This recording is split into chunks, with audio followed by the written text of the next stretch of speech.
kids will do the most bizarre things, right? So my daughter stuck a raisin up her nose, right? And we took her to the ER, and she thought it was a great fun until they were like exploring to get the raisin out. And then she did it again. Like, she literally did it again. And I'm like, we're not taking to the ER. I'm going to research how to do it. And I figured out that if they held one nostril, I think my husband had to blow a little bit into what oh my God. out.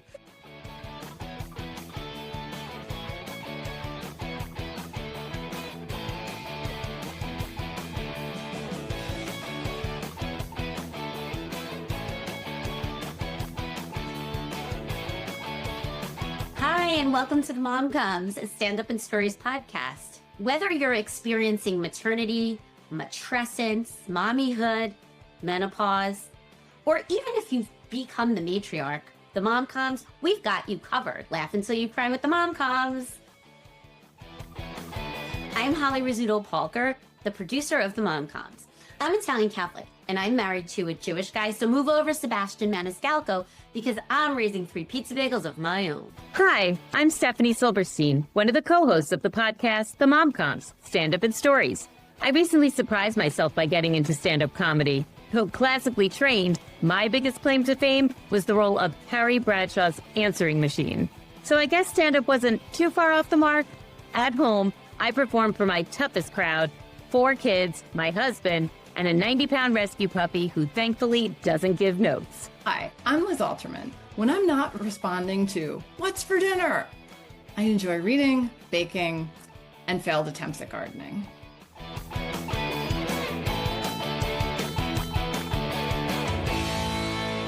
Yeah, I mean, definitely, Liz, I agree. I just feel like the essence of her essay, that feeling as a mom, especially when they're young and you're at Gymboree and you're dying to make friends and everyone kind of has that group and you feel like you're not in it. I remember when I wrote an article a long time ago that opened with a movie quote, of course. It was from Carrie Met Sally when Carrie Fisher says, "Promise me that I will never be out there again." And it's like, yes, hopefully everybody won't be out there again in terms of being, single and looking for a partner for life, but you will be out there again as a new mom trying to make friends. And it's like all those rules apply in terms of texting and see if they'll text back. You create drafts of the text to, ask them for plans. And then the ghosting, like all those same rules of dating apply to making new mom friends. And you inevitably come across the junior high cafeteria scenario. It's true. I felt like one of the first things I had not expected it when we bought our house. I had a few play dates and the first things were like, how soon are you going to bump out your kitchen? When are you going to replace all your windows? And I was like, oh my God, are you a mom or are you like an interior designer or like, is your husband in construction? Well, I feel like the mean mom stuff too, it's like such a juxtaposition of, because we're supposed to be teaching our children how to be independent and how to be nice and good citizens. And then you're like navigating that stuff. I don't know. And like another thing that I also, if we bring it back around to the comedy, Liz, or the writing, as you were mentioning before, Steph, do you remember the first show that we did in our hometown? We did the show in our hometown and so many moms were coming and they were our friends, but we were so nervous because we were like, are they just coming out of curiosity and are they going to make fun of us and never come again and be like Holly and Stephanie are such nerds? Yeah, performing for people it's like they now know your innermost thoughts. And right. The laughter, it's like validation that we do have all the same thoughts in common. Well, I was thinking I do some like my bunker humor. I embellish it, but I do have some end of world prepping things that I keep in my house. It's out there. And I remember doing it and there were like 10 of my youngest daughter's friends. And I'm like, oh my God, they're going to be like, this woman's nuts.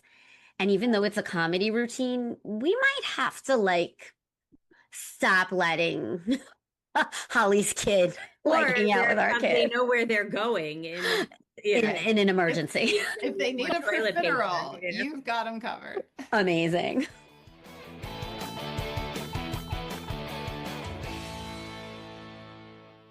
We're going to start with a group list. I worked at Victoria's Secret in college, and our motto was lift and separate. I worked there too. I worked at the hosiery boutique though. Oh, I steamed the silk pajamas. That's hilarious. Welcome to the Mom Coms, Estelle. Right. We're so excited that you're here with us today. I am extremely honored to be here with you and to be one of your first guests. I was a little nervous. Estelle is a classically trained opera singer, Stephanie. Right. Did I read that? That's amazing. We have Estelle Erasmus. She is a TEDx speaker, NYU writing professor, and recipient of the NYU Teaching Excellence Award. She is the author of Writing That Gets Noticed, named a best book for writers by Poets and Writers. She hosts the Freelance Writing Direct podcast, named Podcast of the Year by the American Writing Awards. A former magazine editor-in-chief of publications with over 10 million in total circulation, Estelle built a career crafting cover lines and shaping the cultural conversation around love and desire. In her alter ego as the dating diva, which I cannot wait to talk about, Estelle dispensed relationship advice to millions while privately navigating her own search for love. She has appeared on Good Morning America and Fox News with Ernie Anastas. And now she is appearing on the Mom Coms, Standup and Stories. One other thing we will talk about is her memoir in progress. It is set inside the glossy, high-pressure magazine world of the 1990s and early aughts, exploring the tension between the advice she gave and the life she lived. Now, without further ado, Estelle will read for us the essay that originally appeared on Scary Mommy, Mom Life Hacks to Help You Cut Through People's Crap. Mom Life Hacks to Help You Cut Through People's Crap. So the other day, an administrator for my daughter's school, where I'm a class mom, offered me the job of chairing the annual fund committee for first grade. I politely thanked her for thinking of me, but declined her offer. I've been down that volunteer highway to hell road, and frankly, I ain't got time for that. Giving birth to my now 6-year-old daughter in my 40s has given me the ability to cut to the chase. There are things worth doing, like speed eating Doritos while binge watching Orange is the New Black, whiling away the hours shopping in the local Bermuda Triangle land of Target, and plucking the gray hairs out of your eyebrows. And then there is stuff that will eat your kishkas out if you let it. So in the interest of saving your sanity, I'm happy to share a few hacks that I've learned along the way. Trumping annoying customer service people. Your child is starting up a rollicking game of, "Mommy, find my socks." And while you are willing to, quote, play, which let's be clear, really means yelling, "Find them yourself," you first have to figure out why the doctor charged you double for an office visit, or explain to a clueless rep why you will not be paying for the calls to Guyana on your phone bill. Sure, the person you are speaking with might be speaking to you from a call center located further than you will ever travel in your life, and or may have the passive-aggressive instincts of a spurned ex-lover. Hold, please. Cue insultingly loud elevator music that whispers a big F you in your ear over and over again. Guess what? They don't hold all the power. You do. Simply say, "I want to speak to the manager." If they argue, repeat it over and over and over. You know, like how your child asks, "Are we there yet?" every 5 minutes of a car ride. Once the manager gets on, tell him, her, the story, and use the word unacceptable liberally. Trust me, you will get what you need, and fast. Disgusted with getting dissed?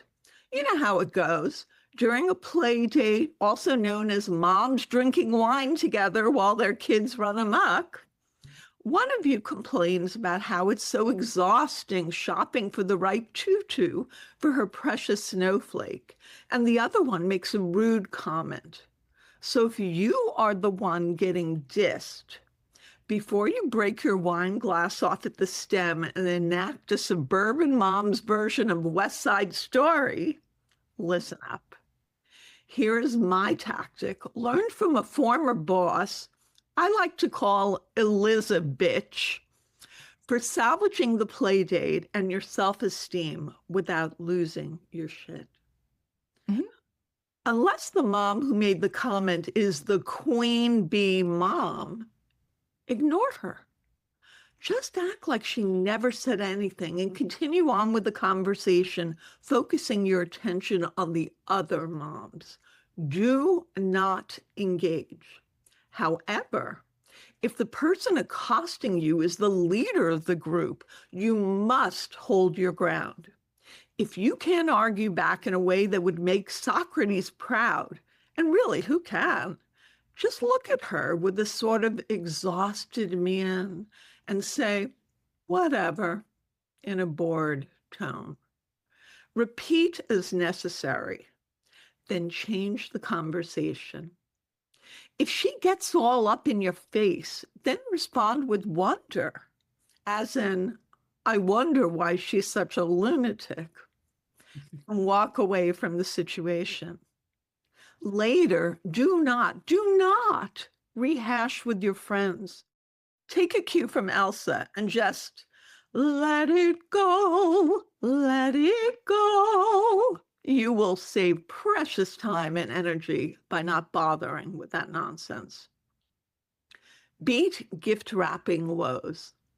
When it comes to birthday parties, I'm all about buying a cool gift for the kid. But that's where it ends. You want that crap gift wrapped? Hell no. I think gift wrapping is a complete waste of my time. And I suck at it.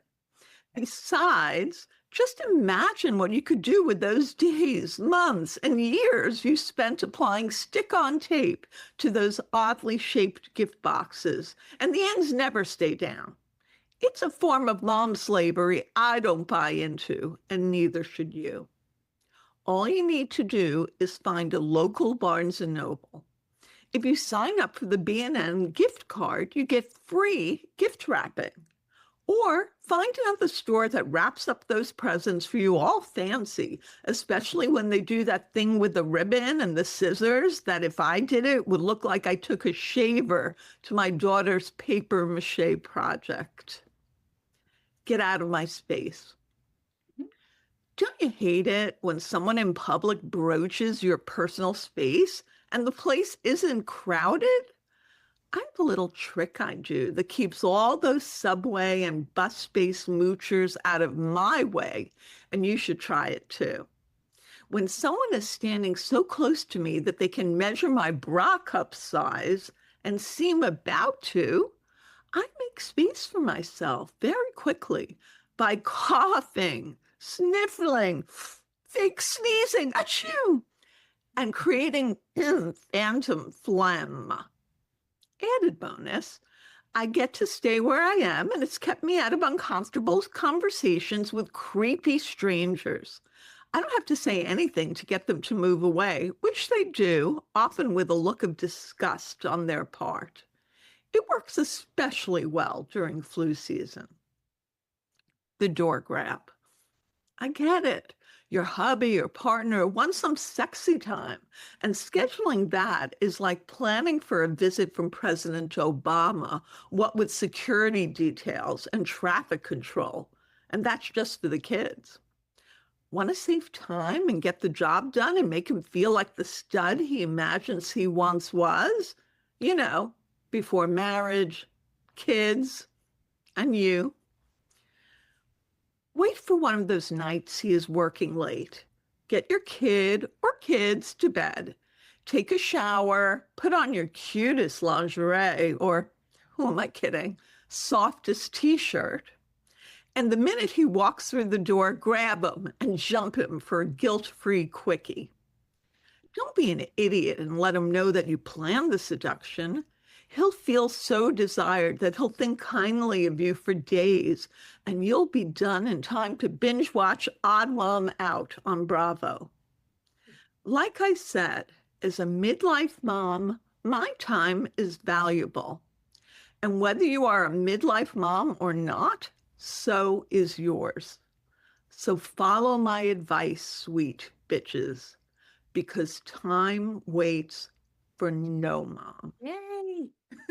That was great. I loved that. We're all relevant Mhm. now. So Yes, it's evergreen, even though it sounds Time- dated with some of the references.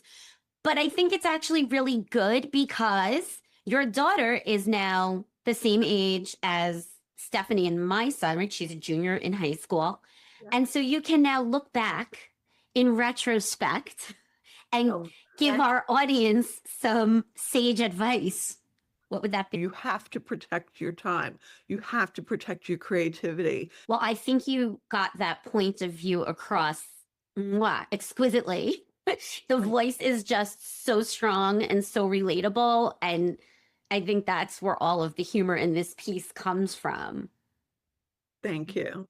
I haven't looked at it in a long time, and it was really nice to look at it from where I am today.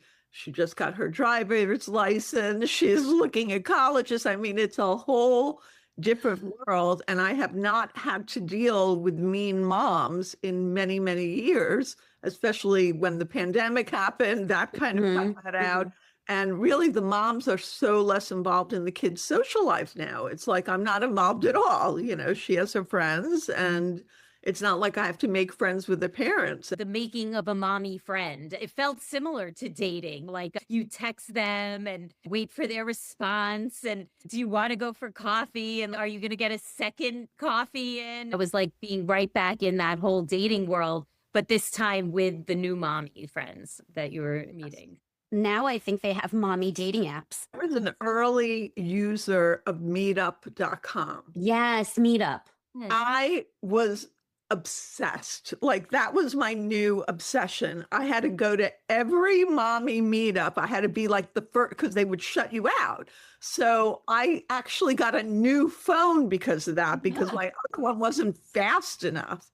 I'm just picturing your husband finding this burner phone and being like, what's going on? And you're like, I'm just trying to meet other moms. You know?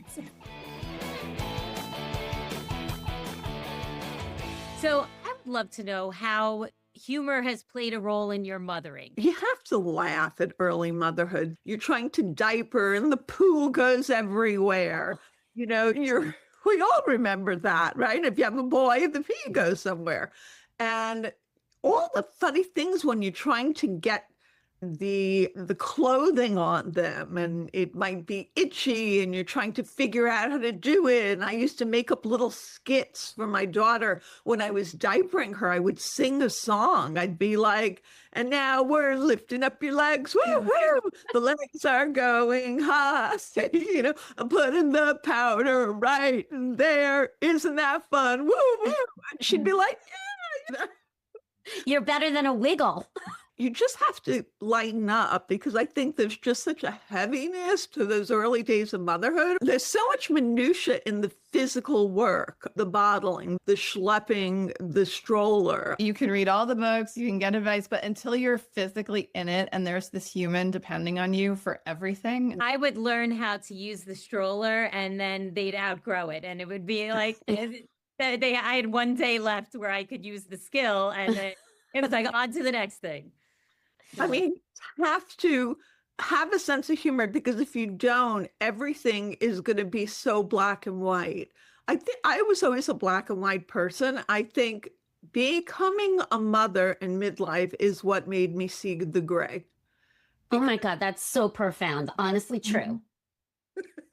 Oh my God. This You is have why to roll with it. I feel like we need to go a little further back in time, because I want to talk about your memoir in progress. Yes. And I feel like it's the perfect setup for you, now that you do have a teenager, to examine through this older adult lens, what was going on with your dating diva persona? And if you want to explain anything to the audience so they understand what we're talking about. So I was in publishing in the 90s and early 00s, and then I was editing, curating content, going on television shows, talking about the publications and that I was involved with. And I ended up having an alter ego as the dating diva, where I gave advice in columns and in the Learning Annex and the Seminar Center in New York City to thousands of people, while at the same time, my own dating life was a disaster, an absolute disaster. So it's really, at the same time, I was part of that culture. I created the cover lines that women believed, that women followed, and that I followed. I believed what I was selling.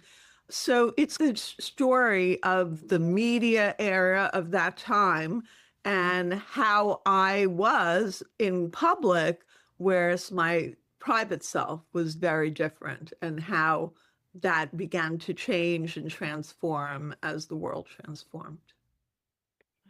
I can't wait to read it. Yeah. Thank you.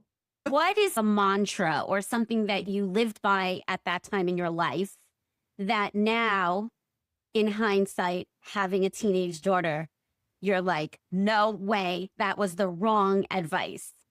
Wow, that's a good question. I had so many mantras. I was really interested in my effect on others. And so I was very other focused. And so in the focus on others, it took longer to develop the private me, the inner me, because that's not what people saw. And to some extent, it's still like that, but I've merged the two sides of me, and motherhood and getting married definitely allowed the two sides of me to merge. My daughter is very not other focused. She's not a type who succumbs to peer pressure. She's not the type who is looking to see what other people are thinking of her. And I think, and I'm going to give my husband credit as well, between the two of us, that has been a real important part of our parenting, because I know how much I suffered by being the other way. Beautiful. I love that. Eat your kishkes. I love eat your kishkes. Now, I don't exactly know what a kishke is. I'm assuming it's a Yiddish word. Yeah. But the reason I love it is because we can infer what a kishke is by the way you use it in the context of that sentence. Can you expand on that and tell us about your technique and how you were able to pull that off? It's sort of like being consumed from the inside. That's the idea of it. Yiddish is really good for that. I was trying to explain what chutzpah was. And you just sort of know the meaning just by I don't know, the way the letters go together or something. But yeah, I think most people will figure out from the surrounding words. I didn't need to go, the kishkas mean. The only thing is, because I say that sometimes when we're writing comedy for the stand-up show, Stephanie, Liz, and I are always practicing, and we give each other feedback. And so I find myself caught up in what do I have to explain versus what can someone infer from the context. I feel like it's a fine line.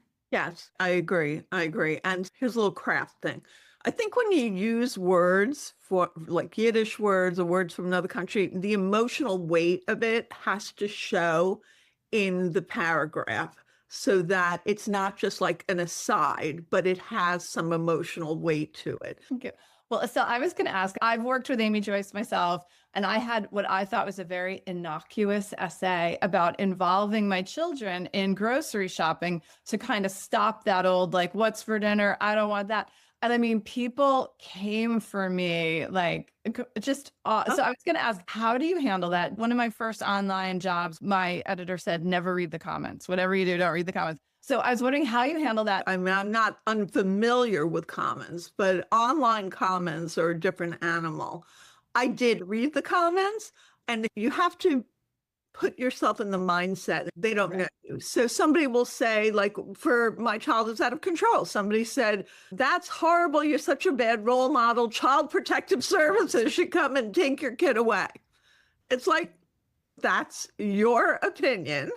And it's like if you're walking down Times Square and someone runs up to you and says, you're a horrible person, and you wouldn't give it any credence. So why are you letting trolls dictate how you feel about yourself? I mean, that's the best advice I could give when it comes to that kind of situation. The worst I was ever pilloried was for a piece that I wrote about how I don't let my daughter sleep in our bed. All the people who co-sleep came for me like they had a campaign to get me. And it was a little bit of a crazy time. I was going to say, I love your Times Square example because I'll teach memoir writing. And that is something where people will say, I'm so afraid to say this publicly. Like I had this one woman who wanted to write a very funny essay about her Girl Scout troop. But she was like, I don't know if I need to wait a decade. I don't know if I need to wait till people move. I'm not being mean-spirited, but there are people out there who will come for me. So I'm going to refer them to that chapter in your book. Thank you. This has been lovely. One final question that we ask everyone who comes on the show, Estelle. If you were to give up writing, performing tomorrow, and you could only keep one humorous bit or joke that you've written or performed, what would it be? Okay. I was in Listen to Your Mother in 2012, and it was a pivotal moment in my life. I had left publishing while I was dealing with infertility. My daughter was born in 2009. And so when I went to audition in 2011 for Listen to Your Mother, I wrote the first really deeply personal piece that I'd ever written. I wrote about how we went to a library reading group and everybody was sitting on their parents' laps. And in the middle of all this, my daughter stood up, moved to the center of the circle, and began to dance. I'll just read this little paragraph. I watched my daughter spin around the floor in reckless abandon. I felt her palpable joy. I worried that the other moms would resent my child's insistence on taking center stage, but I saw smiles on their faces instead of the disapproving frowns I feared. I marveled at the wonder that is my daughter. She acted so clearly in the moment. No worries, fears, or thoughts for the future. Could I become as free and unfettered as a child, the star of her own production? That was beautiful. Thank you so much, Holly, Stephanie, and Liz. It's really a pleasure to share the space with you, moms, performers, fellow creatives. I've just enjoyed this time so much. So thank you so much. Thank you, Estelle. It has been so awesome having you on the show. You can find Estelle at her website, which, listen closely because I've messed it up before. It is EstelleSErasmus.com. On Substack, she is Estelle S. Erasmus. You will leave knowing it, okay? And on socials, she is at Estelle S. Erasmus.